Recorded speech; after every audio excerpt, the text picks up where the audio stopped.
Coming up next, the Bookening reads To Kill a Mockingbird.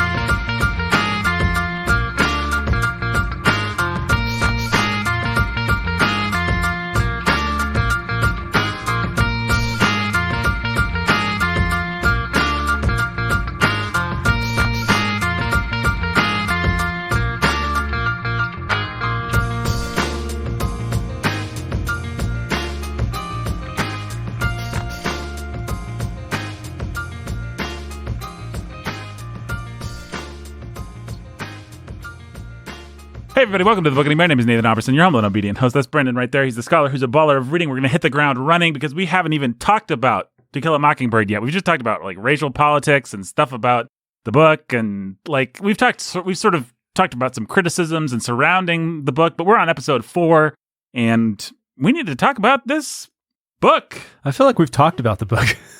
I kind of feel like we've talked about the book too. I don't think we've ever mentioned it. Oh. Do people even know what we're reading? Probably not. It's TKAM, To Kill a Mockingbird. Oh. This is it, Nathan. This is the take. Keep going. Is this the take? Yeah. We're seeing this one through. All right, let's see it through. We definitely have not done 5 of these, people. Let's see it through to the bitter beginning.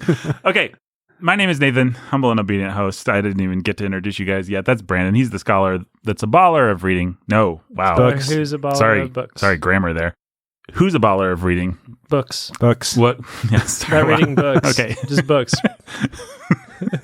He doesn't just read instruction manuals. And what else does one read? No, he's a scholar who's a baller of books. Yep. And Brendan, I can't talk. Yeah. Why don't you introduce our third person? Well, he's the pastor. The third person. He's just the third person. I'm saving the fire of awesomeness that is introducing you for Brandon. I'm not giving it away. So you're the first person, and I'm the second person. Yeah. And he's the third person.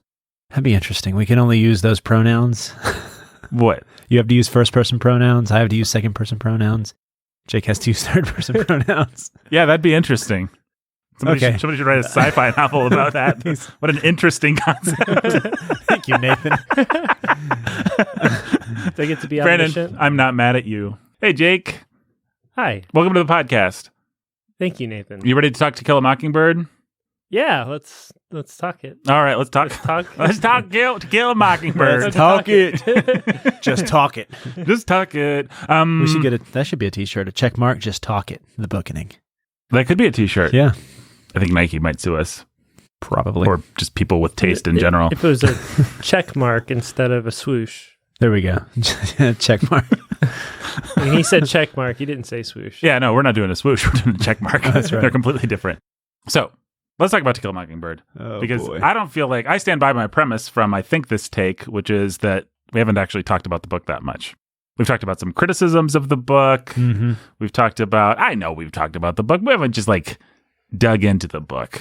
We've talked around the book. Yeah, I mean, we've talked about it. Okay. But what we haven't really done is talk about our heroes. yes, exactly. We haven't talked about Scout or Jim or especially not Atticus. And we have, in fact, talked around that a little bit. I think people probably can guess if they've listened closely with a pencil in hand to the last few episodes where we might be going with this.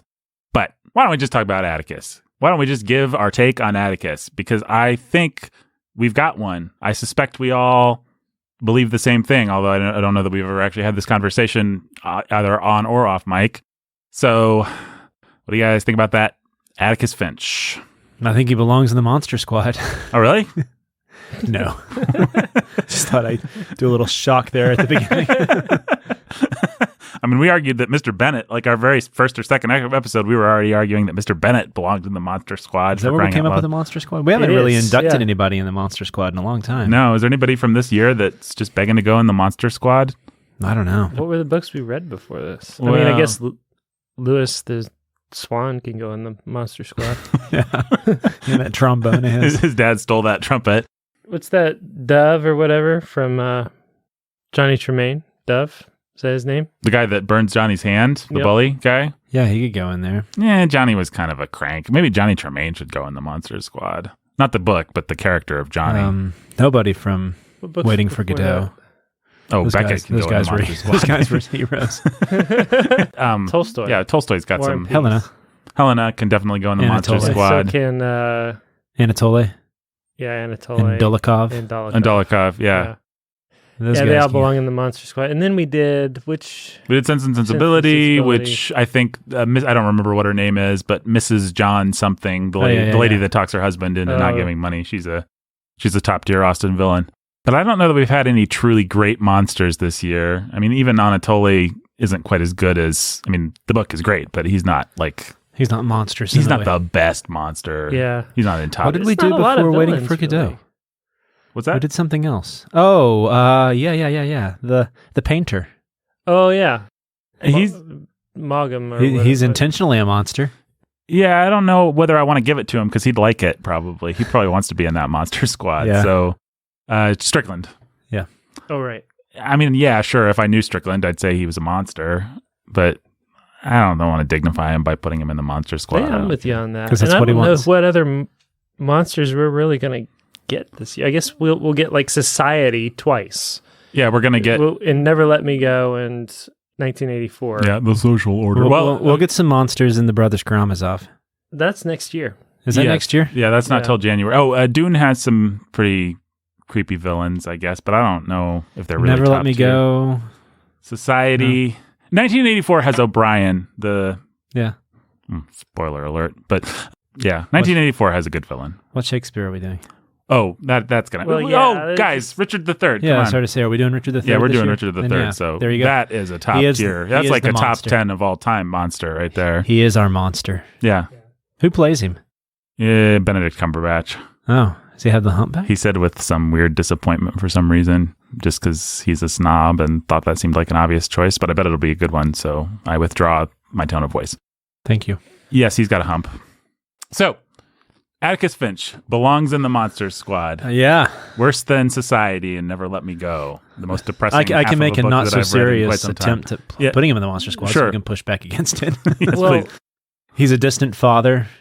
Though, I mean, that would be the place you would begin, as he really has no involvement in these children's lives other than this being this very transitory figure that occasionally makes appearances and is larger than life to them, but has no real heft or weight in their lives other than very weak attempts at discipline, and even sits apart from them at church. So the question is whether or not, one, is Atticus Finch just a straight arrow, ideal father, or does he kind of suck? Mm-hmm.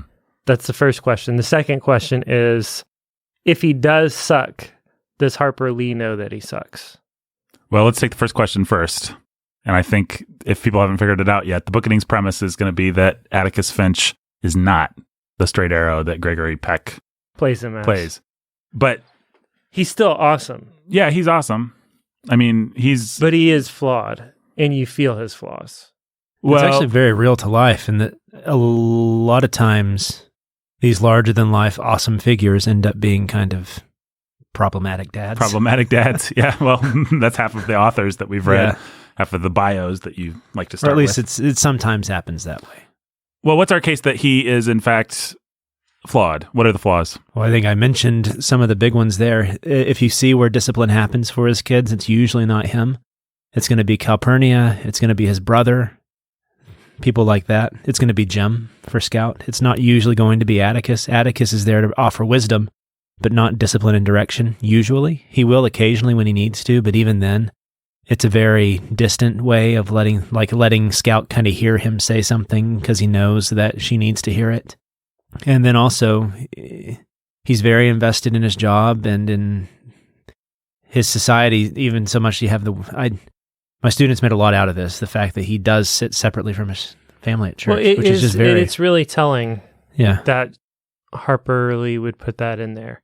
Yeah, and She's saying something about Atticus, and that something is not a good thing. What Yeah, is she which- saying?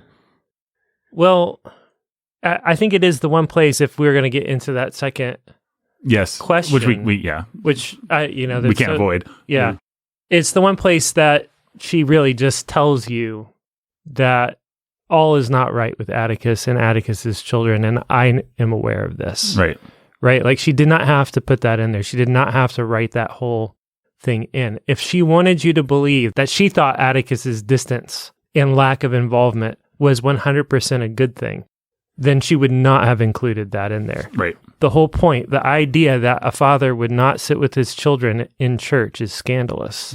Especially a widow. Yeah, when they have no mother. That is meant to be scandalous. It's meant to tell us something about Atticus. And so what you actually have is a scout that felt the distance of her father and the lack of discipline and the lack of care. And she's going back and she's dealing with her daddy issues and she's looking at her dad. She's seeing some of the virtues. She's finding the silver linings in some of these things. And we all need to do this sort of thing with our dads. But that's what's so great about the book is she's processing her dad, this flawed father figure who actually was kind of awesome and kind of a hero. And for all of his flaws, didn't do such a bad job after all. Right. And that's the beauty and the pain and what really makes this book work at the heart of it is that's what's going on here. And I think she makes it clear. So many people though, I've almost, the farther away I've gotten from the book, the more I've come to doubt that interpretation. That interpretation. Everybody sees him as Gregory Peck. Exactly. And so Have you had conversations with people? Absolutely. Yeah. But when I go back and try to remember my mindset reading that book, like I was on the verge of tears throughout most of the book just because this is like this poor, pathetic dad who's just trying to do the right thing, but also, man, he's so weak. Yeah. He has so many flaws and shortcomings. And then you're seeing Scout interpret these sorts of things. And it's like, well, he didn't discipline us. He wasn't there. He wasn't the kind of dad that would play catch with you in the yard or whatever. But at least at night, he'd let me read over his shoulder. Right. Yay. And here are the 5 sweet conversations where he was trying to tell me something that I remember from my entire childhood that happened to have happened over this book, which is a period of years. Let's not forget the movie kind of doesn't do that. It compresses it all. It compresses it. But this Scout starts in second grade and she goes until she's 10 or 11 or something. Actually, yeah. So it's on the one hand, we just sort of ran around and did whatever we wanted. On the other hand, there were some virtues to Dad sort of treating me like an adult, and not treating me like a little kid all the time. And it made me mouthy and weird in school, but it also made me, You can't ever forget that this is that weird dual perspective that some people don't like, but is characteristic of this book, that it's a woman remembering her past. Can I say one thing about that? I know we've hammered this over and over again. You're allowed to not like it, but please don't say that it is lazy. Yeah. You're not talking to me. You're talking to people. No, I'm just talking to the Brandon, listener. You're allowed to hate this book, but don't say it's I really like this book, guys. No, that was the dumbest argument that people make it all the time. Yeah, it's that what she's doing is lazy, and I just think you must not have ever tried to write anything in your life. The things that look the easiest are almost 100% always the hardest. Yeah. Yes, it does look like an obvious conceit once you've backfilled it. Once you're in hindsight, it's like, oh yeah, I see how she's doing that. But you try it. You try choosing the right moments and making it all play and making it not seem snarky or not seem syrupy. Try it. Yeah, you try it. Yeah. Brandon, I will. We'll see who the real lazy person is. Yikes, guys. I like this book. Take your bindle and go. All right. See you Sorry, guys. I interrupted you, but... Well, no, that's basically what I was trying to say first. It's been a while since we've had these many episodes on something. Yeah. Right. And so I've just had more time for it to kind of percolate. Yeah, and conversations with people about. I mean, this is another one of those books that people are just going to talk to us about because it is one of the few books that everybody has read read. Thinks they've read or they've seen the movie. Yes, and exactly. They think they know something about the book because they've seen the movie. Yep. It's part of the cultural heritage so much that people imagine they know what this is about. This is the kind of book that I could see myself thinking I've read without having actually read. Because, and the movie is good enough that people think that can get away with standing in for the book. Right. But there are huge differences. So I showed it to my students after we read it, and they were all disappointed because it's really does not live up to the book. I just watched the movie and I was I was devastatingly disappointed by what it did with Atticus in particular. Yeah. It just, it makes it all sugar-coated. Yeah, it feels and like loses the a lot Andy of the Griffith edges. version of Yes. this book. I still haven't watched it again. So Well, we're going to do it over on Sanity at the Movies, folks. Yeah. So And that's what people subscribe, remember. rate, And review. so, but you can't forget that there's that perspective. And so she's dealing with that. She's remembering her father from childhood. So like, for example, my 7-year-old boy still thinks I'm the strongest dad in the world. He'll say that very frequently. Yeah. And it's like, well, one day he's going to grow up and realize that's not true.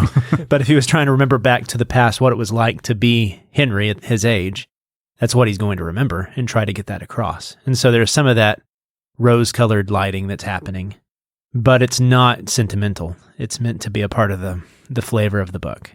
And so there are a few scenes you would go to support Atticus being a weak father. There's the scene in the church. There's the scene where he gets angry and stressed before Tom Robinson's trial. And even so much that it kind of even oppresses the home. Mhm. She talks about right before everybody comes and confronts him in front of the house. It's not like they're all happy. Mhm. Atticus has been stressed. He's been angry, right? And so she says that. And then there's the fact that he's so absent that he doesn't even come to their play at the end. And so it's his absenteeism that allows them to Almost get murdered. almost get Yeah, murdered. exactly. And so, I mean, those are pretty significant. Well, the one that actually, I know she kind of goes back and Scout overhears the conversation that sort of shifts her perspective. But the one that personally offended me on Scout's behalf was when Uncle What's-His-Face spanks her. And Yeah. it's like, okay, dude, Atticus, if you're going to be progressive, then be progressive. But don't sit there and arch your eyebrow while somebody else does your dirty work for you. Or the fact Yeah. that Calpurnia slaps the kids around. It's just Yeah. like, he's going to be cool with that, but then have these like progressive ideals where he never has to have his kids mad at him or cause his kids any pain. That's like, Yeah. I really felt Scout's, that was one of the strongest visceral, like I wouldn't like my dad at this moment. Like I wouldn't be mad at Uncle What's-His-Face. I'd be mad at Well, he wanted Atticus at he that wanted his point. kids to have the same impression of him that the town had of him, right? As this progressive, wise, more mentor figure than a father figure. Right. Right. And the book, I think, gets that across. And it's subtle. She's really is a master of showing and not telling. Right. But it's all over the place if Mhm. you're paying attention. And just because it's absent from the movie doesn't mean that it's not there in the book. There are many scenes. I really think that the further you get from an actual healthy biblical understanding of and heritage of child rearing and fatherhood, the less Atticus feels like an aberration. Right. But I can't imagine that Harper Lee growing up in the South. I think nobody called their dad, like all these progressive ideas are new. Right. And so the people that are first reading the book, wherever they live, they're like, who is this guy? This is supposed to hit us with a punch. Like the way the book is constructed, it's supposed to be like, this guy kind of sucks. And then gradually, oh, wait a second, this guy rocks. Like Right. that's the entire construction of the book.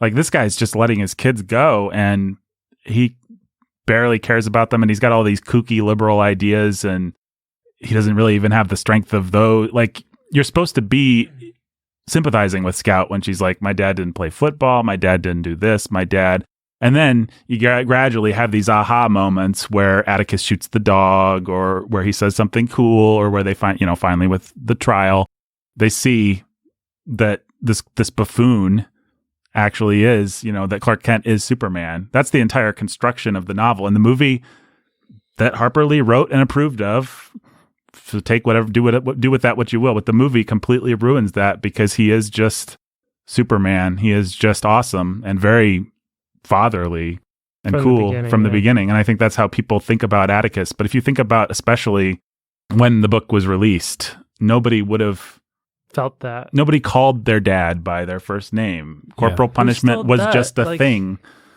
But at least we're kind of aware of that as not that anyone would call their dad by their first name, but just that Atticus's style of parenting is something that we see and understand as being a thing. No, nobody would even think of it as much of a thing back then. Yeah. I mean, they had Dr. Spock. It was a thing, but it wasn't a thing. You know what I'm saying? Yep. It was enough of an anomaly that Yeah. Yeah. This guy's supposed to be strikingly, if you want to argue for the progressive ideal that is Atticus Finch, if you want to say that's what she's doing, then maybe what she's doing is doing something subversive, Right. where it's like, this guy really sucks. And then by the end, you're supposed to realize actually he's great and everything. It always has been, and you were wrong. And you were wrong. But you have to still deal with the fact that she's intentionally setting him up to suck at the beginning. And that is why I don't think that there's anybody on any end of the parenting or political spectrum that would approve of Atticus Finch not sitting with his children in church. Right. I don't think there's any rationalization of that anybody can get behind. And that's why I think it is the most telling thing. I think that, and the other instances Brandon mentioned are all really good supportive instances of that, him not wanting to go to the play and really letting Scout down. But then things like that, you can put yourself in Atticus's right, and you're shoes, supposed to. right, and you're supposed to. It's like, oh, the whole town's going to be there. He's just been through all this crap. He doesn't want to show his face in public. Yeah. He doesn't want to get out, like, whatever. But then the counter to that is the fact that his family had been receiving threats, and to let his children go alone is, yeah, kind of a naivety there. But he was super confident in his judgment that Yeah. it could be blown off, and that everything would actually be directed at him. Yeah. Right. And then one other thing is the fact that at the end, he's so committed to his view of the law that he's unwilling to have the gray area when it has to be the sheriff who pushes him. Mm-hmm. Mm-hmm. The sheriff is the one who actually speaks truth to Atticus. Well, if you're supposed to take that as the right move, but he's the one. That's certainly what Harper Lee wants you to believe, is that the sheriff is actually the one who has the spirit of the law in mind. Yeah, Atticus is just kind of a lame duck he's kind of impotent at the end of the book. I mean, and that's like the end of the book. That's pretty telling. After he makes his big courtroom stand, there's really nothing else Atticus can do besides be passive and kind of react to He doesn't have the sense to think it was Boo Radley. Yeah. He's convinced that it's Jim. Mm-hmm. And he's arguing that his son should have to stand trial for this. Yeah. Yeah. With the sheriff, who's like, nope. First of all, idiot, think about it. Yeah. How much do I have to imply? What? Yeah. And second of all, don't think about it. Let me whip this switchblade around here that I found. Wink, wink. On a drunk man earlier tonight. Yeah. Oh yeah, Bob Ewell has a kitchen knife in him. You think he's a ghost now saying boo? Huh? Do you really think that? Man, he must be a regular King Arthur. Yeah. No, still not following you, Sheriff. And you can't imagine. I mean, I haven't actually finished the movie, but Gregory Peck being that dumb. You turned it off. You couldn't take it. Well, I fell asleep during the trial scene. It's like, hey, it's the one good part. You were so traumatized by that point. Well, the movie is just such an episode of the Andy Griffith Show. I mean, it's a good episode, I guess, but man, it is. It's not the book. I don't know how to answer your second question, Jake, as far as what Harper Lee actually thinks. If all I had was the novel, I'd say it's obvious that Atticus is meant to be flawed and that she's playing with that. Given the larger cultural heritage and the things that Harper Lee is, she's not on record about a lot, but she's on record about loving Gregory Peck, remaining friends with the Peck family, loving the movie, adapting the movie. Like when you put that all together, it seems like at some point in her life, she decided that the cartoonish hero version of Atticus was what she wanted to go with or allow to become the public record of the book. And then if you go back and see what she started with, which we shouldn't do. No. But if you'll indulge me for 1 minute to Atticus, say that the Atticus that she started with in her first draft was a racist who went to KKK meetings, and I don't know exactly or remember exactly what the details were, but she really started with it was an adult scout going to confront and deal with and be scandalized by her dad actually not being the hero that she imagined she was, that she imagined he was when. Well, I remember that he's, if you do read Go Tell a Watchman or any of that material, he's He is exactly what some people have actually accused the Atticus Finch in the book as we have it of being, which is kind of a patronizing white man that doesn't really get it. He's not in favor of civil rights. He's not in favor of letting them be free. They're not ready for it. He's that kind of a Southern guy. So he's not like an out and out grand dragon. The whole thing that she was originally playing with before her editor helped her change the book was this guy really does fall from grace in Scout's eyes precisely because he doesn't stand up to any of these ideals or hold up to any of them. Yeah, and I think that Harper Lee was probably pretty susceptible to the influence of an editor or a producer. And the success. Yeah, and the success. Well, you have to imagine, I mean, I don't want to pretend to know what was ever going through her head. Of all the authors we've read, she's one of the people that there's the least available to even speculate about.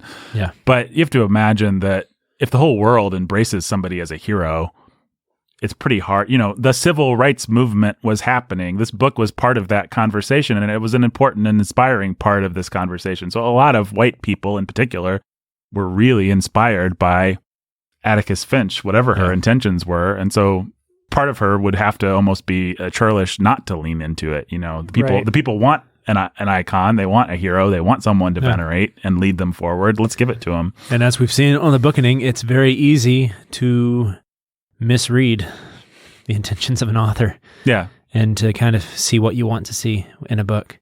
I mean, we see it all over the place. I won't start naming books, I guess. I can name one of the easy ones. I have professors in the past who argued that Anna Karenina was all about praise and the adulteress. And you're like, you read the same book? Mm-hmm. Did you look at the very first page? Yeah. Where it says, begins before chapter 1 and says, vengeance is mine, I will repay, says the Lord. Yeah.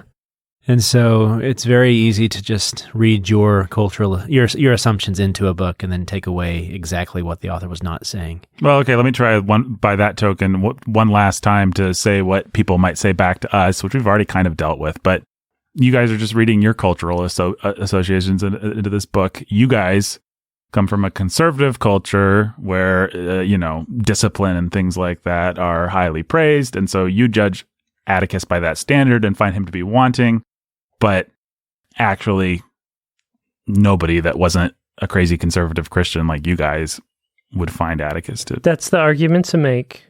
But you have to reckon with two things you're going to have trouble squaring that argument up with. One is whatever you want to say about our culture, the conservative Southern culture of that Harper Lee grew up with and was writing in, probably blows us away. Oh, yeah. For one. And for two, you need to give me a good explanation for why she had him refuse to sit with his children in church. It is the most telling. You can rationalize other things. I've not heard or come up with a good rationalization of him refusing to sit with his children in church that does not say something bad about Atticus. It's the price of their freedom. It's the societal price. I'm going to really try here. He can't sit with them in church because he has let them go by the hypocritical standards of the time, which he realizes he needs to adhere to some degree. And so he needs to publicly distance himself a little bit.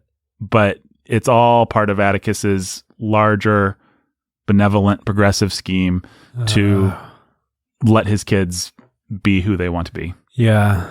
If he sat by them in church, he would be placing pressures on them. Okay. But religion is highly individualized and personal, and so he's going to sit by himself and keep his faith to himself and let his kids do the same. That is the way that you have to interpret it. Well, and actually, that's the way you have to interpret. He's not an idiot, and these people in the town aren't idiots. Like, they'd have at least as much of a problem with it as we would, as your average reader would. So Atticus is actually willing to accept a little scorn from the townsfolks in order to hold to this ideal. I don't like interpretations that really stretch the evidence beyond what you... Don't you? Yeah. I mean, you see this happen a lot with really bad political readings of books and texts, and so it's always easiest to just... Is it Occam's razor? The most obvious, clearest answer is probably the answer. And so if it fits with the other evidence, them having other strong disciplinary figures, Jem kind of stepping into a fatherly role, and Atticus being this absent character over and over again, it fits a pattern. And work that does for Harper Lee in the book is Scout feels bad. Well, this book is all about Scout realizing that she shouldn't have felt bad about all that stuff. Yes, well, when in the places where Scout is trying to find a silver lining or a good interpretation of things, we see her develop that interpretation and put that spin on it, and we feel the tension of it. She doesn't give us the explanation or even hint in the direction of the explanation that we just gave. Well, except for in the text. Everywhere else. I mean, if you're bringing a bunch of assumptions like you guys do, that there's inherent, that everything Atticus is doing is inherently flawed, then of course you're going to see the ramifications as being flawed. There's a difference between bringing your assumptions versus accurately reading the author's assumptions. My assumptions are that Atticus is basically benevolent, which is definitely borne out in the book, and that he's basically doing the right thing, which is, again, borne out in the book. So if I'm going to go back and read into something where she doesn't actually give us, where she gives us two and lets us make 4, there's at least as much reason for me to assume something benevolent about this guy who's kind of a great guy than for me to assume something flawed. That's assuming that Harper Lee is not trying to say that even benevolent intentions like that can still be flawed. Does that make sense? That he can still be a distant father thinking that he's being benevolent, and yet he can be rationalizing his distance at every step. But given the metatextual evidence, given the movie, given Harper's relationship, Miss Lee's relationship with the material after. But that was years later. No, it wasn't. It was the early 60s. Well, I mean, it was not like years later, but it still was well enough after the publication of the book. She was also going with what Hollywood wanted to do. Movie, which is now you're making assumptions, Brandon. You have no evidence of that. What we do know is that she got to write the screenplay, which is a very rare honor. I do know that Hollywood often neuters books, as we're seeing with The Lord of the Rings. But this is a beloved classic that most people have accepted as being a pretty good adaptation of the book. Well, I think that is the best case that you can make, and I think that it has to be left to the listener's judgment if we're right or wrong. I have to say, I didn't mean to make a good case, but I actually don't think my case is all that bad. I don't think it's the worst case. I think it is the case you have to make if you're going to maintain that position. I think that part of what's smart about Harper Lee in this book is that she does leave enough ambiguity all over the place to make you have these kinds of conversations and have to think about. And there are places where it's very clear what she thinks about John Dewey and education, or whatever. But so much of the deeper you get into the questions of race or fatherhood, the more gray area she leaves you to just have to wrestle with things, and that's part of.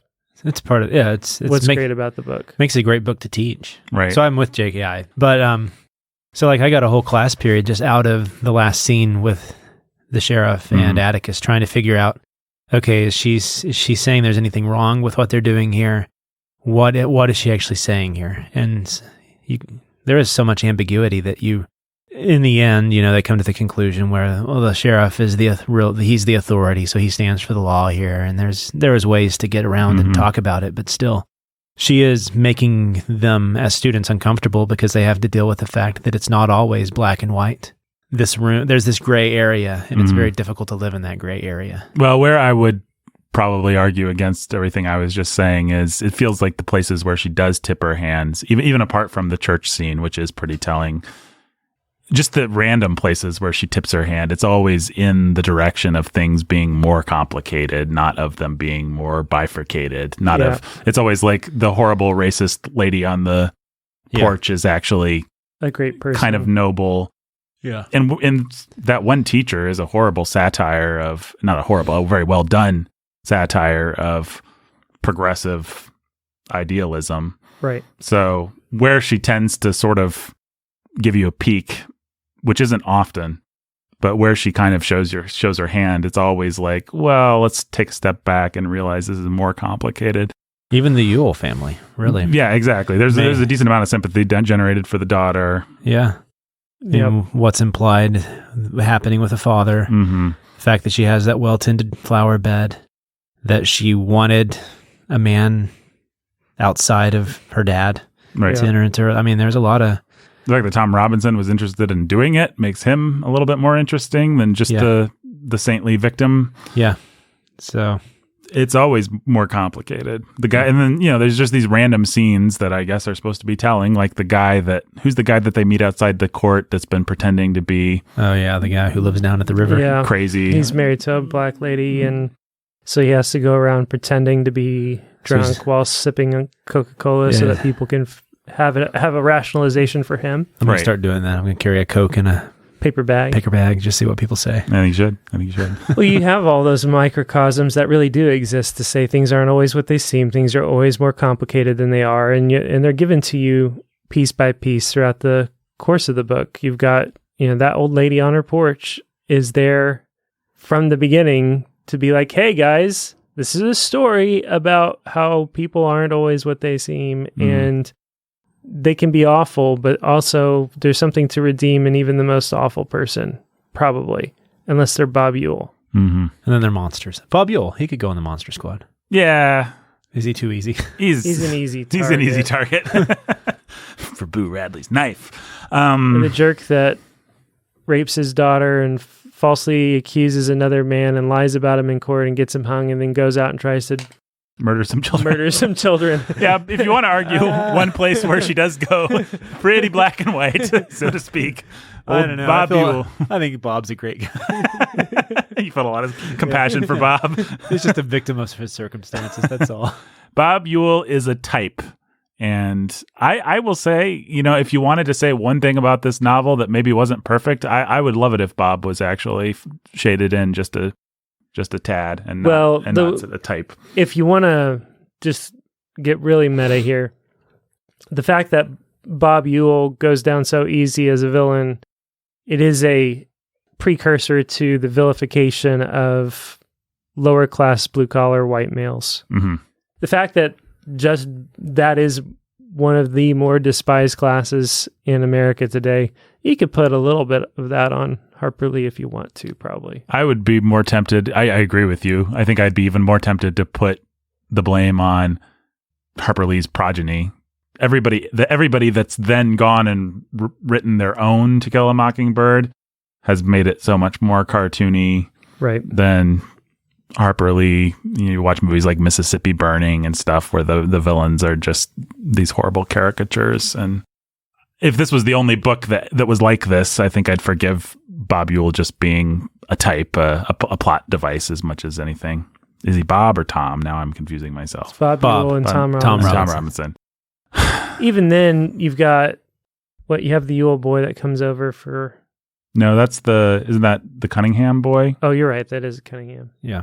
But that's a telling scene where we have a guy that's going to be racist enough to be part of a lynch mob, against Atticus, basically. And then that guy's going to be like, maybe Atticus and his daughter have some humanity. Cool. I think that the Cunninghams are a nice little bit of contrast to the Ewells, right?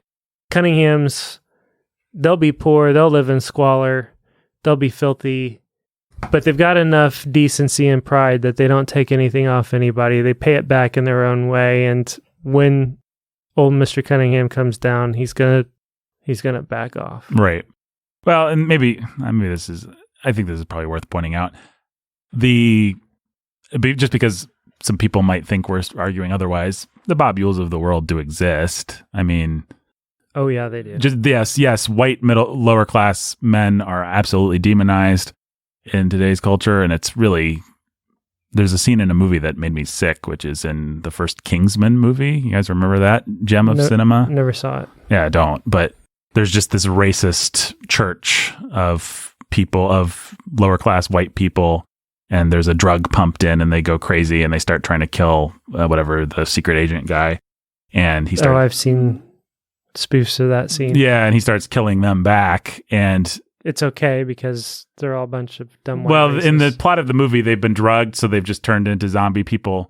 anyway, but you're supposed to feel really good about it because the guy was giving some kind of racist sermon right before, and it's just like, this is so. It made me feel sick to my stomach. Like, is this really what you think of me, movie maker, middle America? Like, this is us. Like, we just deserve to be struck down for the amusement of audiences everywhere.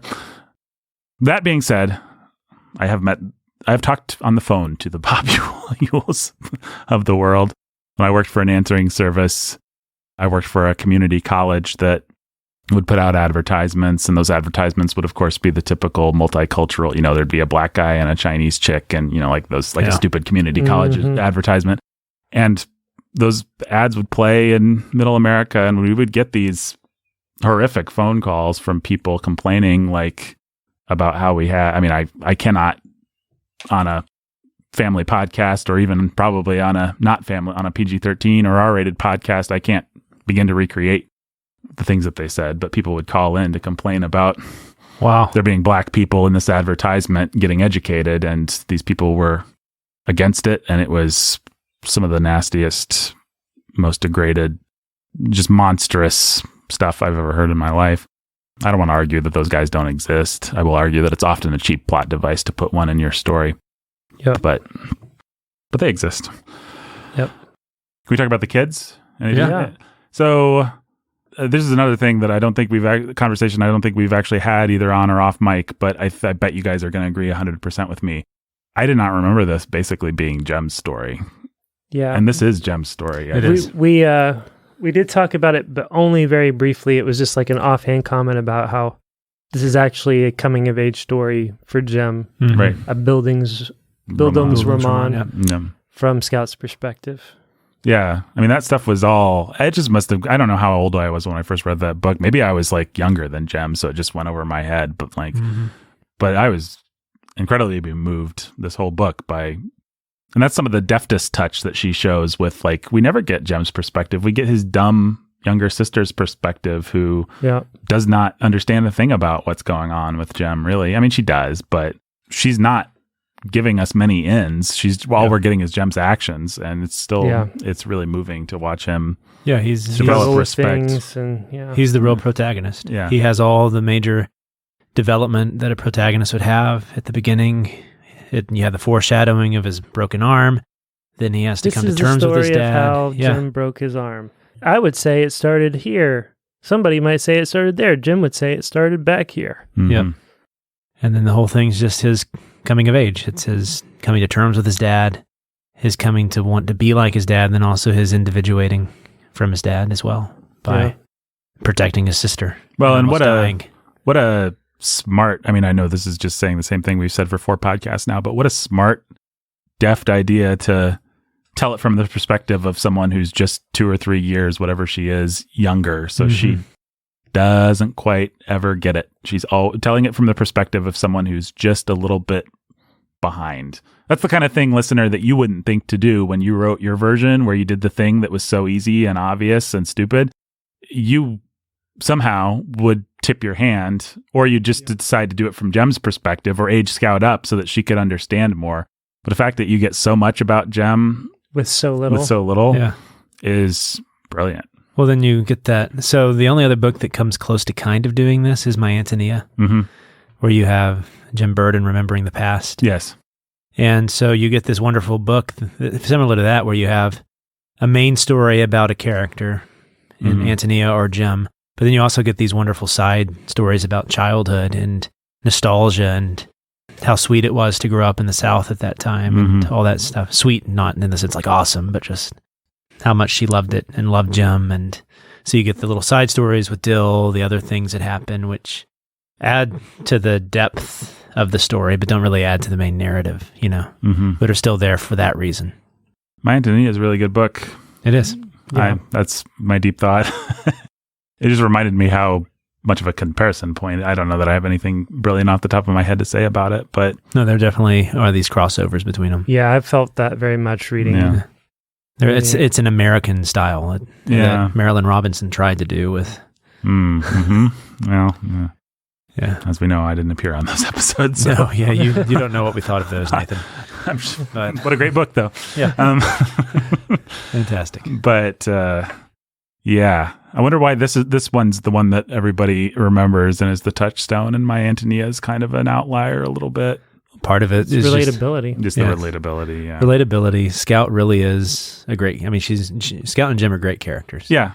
They belong up there with Huck Finn as some of the great childhood characters. And David Copperfield. Mm-hmm. And then also it has the touchstone of having been about civil rights, right when civil rights was a big thing. Yeah, at the right time, right place kind of book. And now that's still a major talking point of our culture. So yeah, it's going to have more of that political... And it's got a great movie. You can't underestimate and that. So that's one of the reasons, yeah. I think that there should have been a scene where Atticus threw a woman off a sled and she was devoured by wolves. Yeah. Or he's remembering his past. Scout, until you've literally walked around in someone's skin while they're being eaten by wolves. Is there anything else to say about Jem? I mean, he was the character that really moved me. Whenever he kind of moved forward and understood something more about his dad, those moments were the moments where I found myself tearing up, but I don't know that I have anything more profound to observe about him than that. No, I don't really have anything. It's interesting that she ends with Scout, given our premise that it is Jem's Bildungsroman. Let's not get... I mean, part of what's great is that this book does so many things all at once. Yeah, let's not be too bifurcated about it. Yeah, let's not overstate our case. It is a coming-of-age story of Jem. It's a reckoning with her father and her past of Scout. It's a civil rights book wrapped up in all of these other things.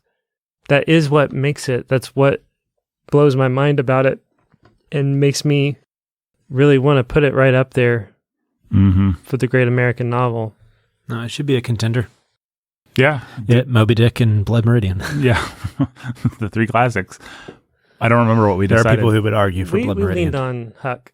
Yeah, we leaned on Huck, which I still... Well, let me ask at the end of this. This will be our last podcast, so I'll ask at the end whether we still want to lean on Huck. So hold that thought, Brandon. Okay. But, gosh, I don't know if I have anything interesting to say about this, but the character of Scout is great. She's the perfect eyes to see the story through. Well, there's just no sentimentality about it. You know, it's observing some real things about childhood, but not in a way that feels like it's begging you to feel sorry about Scout or feel that she's cute or make a big deal out of her innocence in the moment, where it's just really... Well, I think that's because she chose the right kind of child to do it. Yes. A tomboyish girl who wasn't going to really be asking you to think that she's cute is willing to be brave and impertinent at times. But that's another reason why it's such an impossible task to actually make this into a movie, and why I don't actually like the movie is because it's just hard not to cast a little girl that, you know, looks kind of cute in her, you know, button up overall things. Yeah. And I'm not saying the filmmakers could really, what are they going to do? Intentionally make her not cute? Like there's no real way to handle that, to mitigate that. Exactly. But she does it well, because I brought up Dickens for a reason. People really can have trouble writing children in accurately, but she's right up there with the best of them. So right. Well, one reason people, to come back to this again, one reason people probably do look down on the device a little bit is because it has been so overused since then. You'll read these memoirs and these stories of small town life especially where it's written from the point of view of a child who's a little wiser than her years, who kind of is getting things intuitively. I mean, thanks to Mockingbird, it became an American trope. Yeah. So Spielberg, Stephen King, all those guys do it because of her. Yeah. I think we really have to give the award. Andy Griffith, yeah. Andy Griffith, yeah. Was that before or after her? That's why I stopped myself. Right around the same time. Andy Griffith, if I'm not mistaken, came out in 1965, which would be right after. So it was probably inspired loosely. It was my assumption that the Andy Griffith show was directly inspired by Atticus. You have to imagine it was, yeah. Yeah, just the kind of folksy... you guys want to know? It's the Atticus Finch Show, starring Andy Griffith. Andy Griffith Show, I guess. First, maybe maybe this episode actually predates. Maybe there was just something in the water. What was it? It's 1960, which would put this episode, the first episode of Andy Griffith, coming out actually before. Well, there you go. So then, you can reverse it. Yeah, she ripped it off. Yeah. Sue him, Griffith Estate. Yeah. Use that Matlock money. Put it some good. Hire some. It's one of those calculus events where two people invent the same thing at the same time. Well, This came out in 1962. What that makes me not think 1962, 1960 as in well. 1960 also. What that makes me think is that another reason this book is a touchstone is because, I mean, the 1960s is a tumultuous period. Things are changing. People actually can't go back to that small town life. Everybody's nostalgic for this kind of thing. And we are to this day. But like the reason the Andy Griffith show is popular is because of two reasons. It's Don Knotts. He's funny. And people just love living in that world. And it's not like everybody was tuning in from Mayberry to watch Andy Griffith. They were tuning in because they wanted to believe that places like Mayberry still existed. Yeah, there's still simple, upright father figures like Andy Taylor who know how to handle comedically stupid people like Barney Fife and widower who's raising his free-range kid. Yep. You know?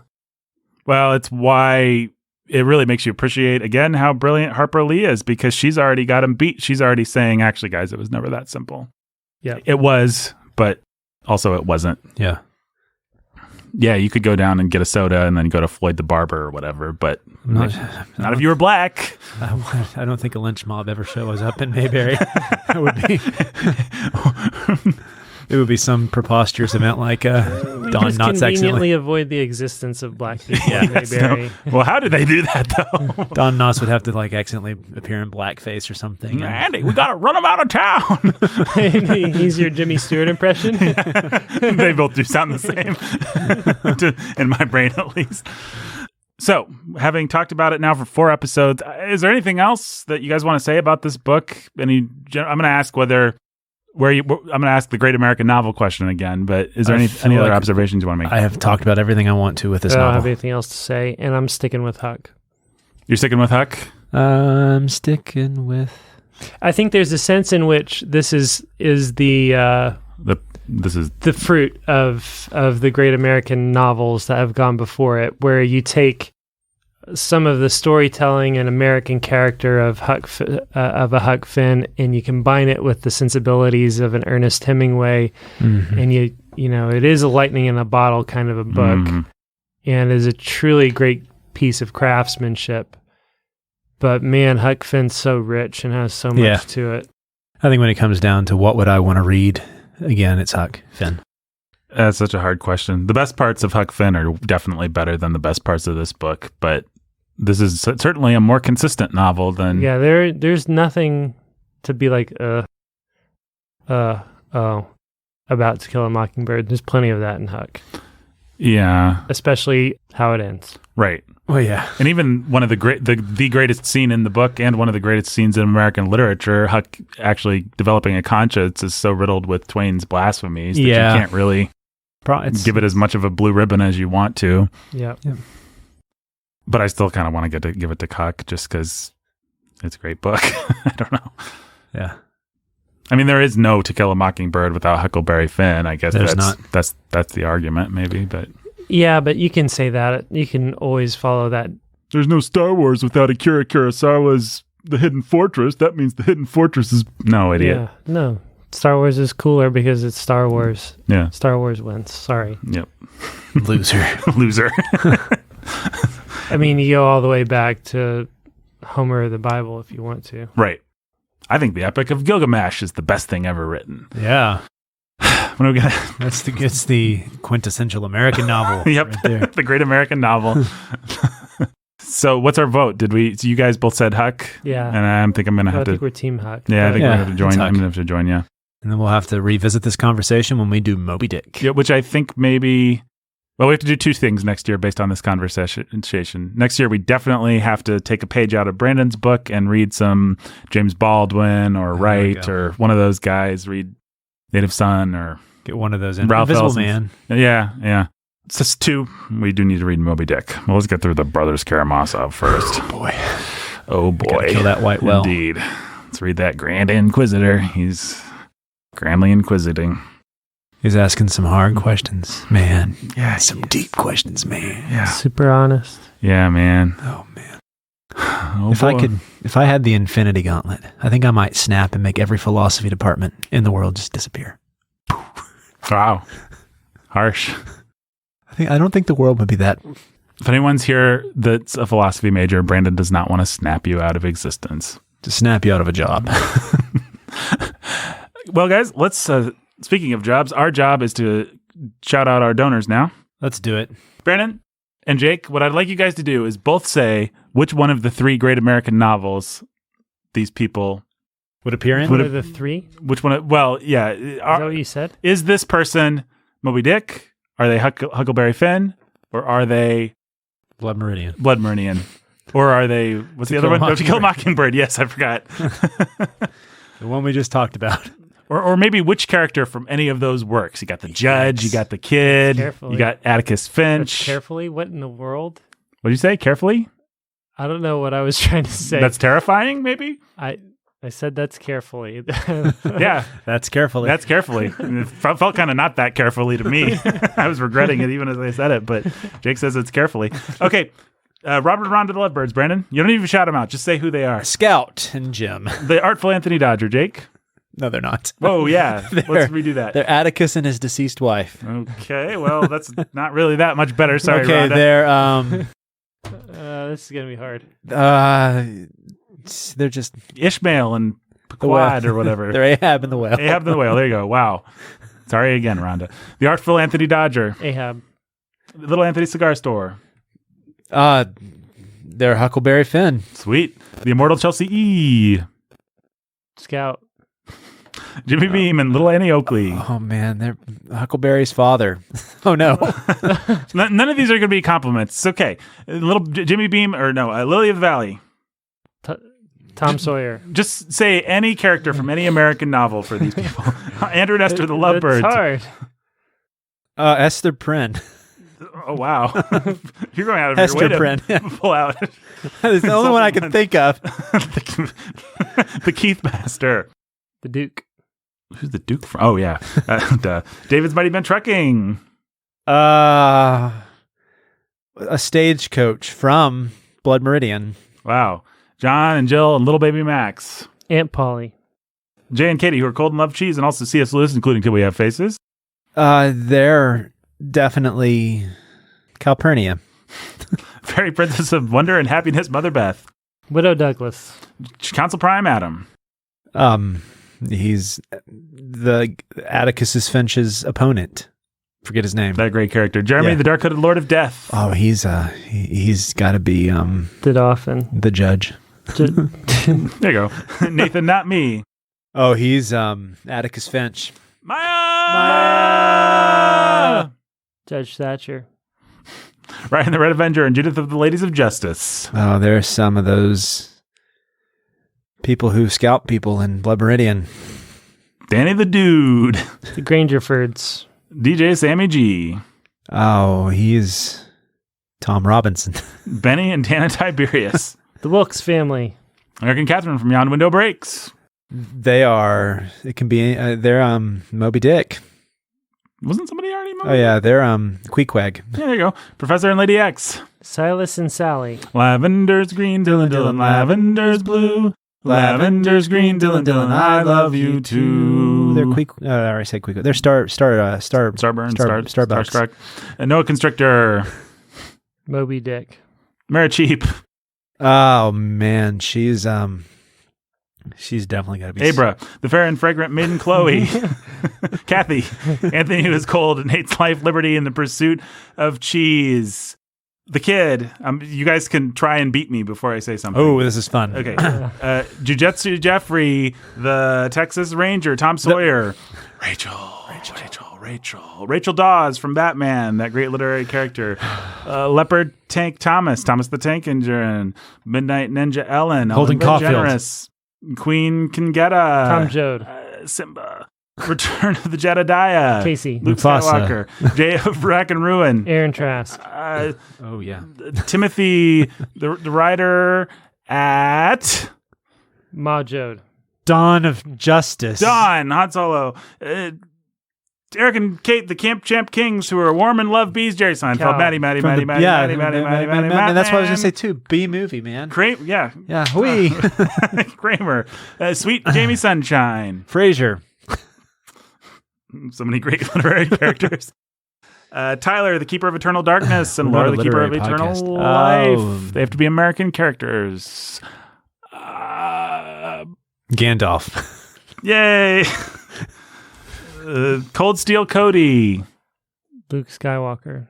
Cool Hand Luke. Jacqueline, the Librarian Barbarian. Conan the Barbarian. Anakin Skywalker. John Bombadillo Bomdiggity, and Captain Tennille, his mate. Ahsoka The Tano. Captain in Tennille. Saxophone Alex.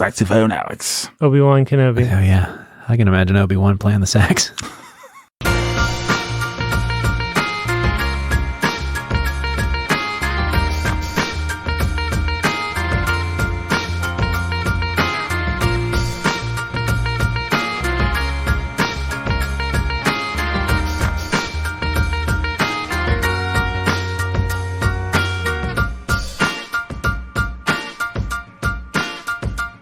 Bookening today was written and produced and created by Warhorn Media, all your fine friends here. Go to patreon.com/The Bookening.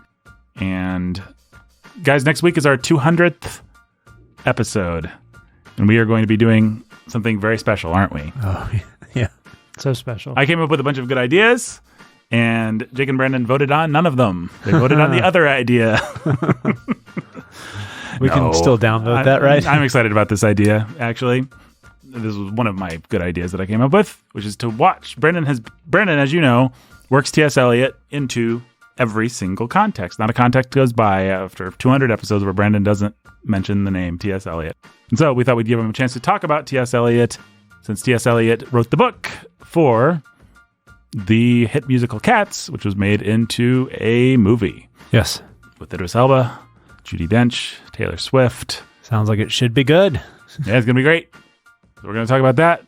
Looking forward to it. Question mark. So that is our exciting 200th episode coming up next week. And then in 50 episodes after that, it's the Bookalarian. we will never know what that is. We'll find out when we get there. Yep. Bye.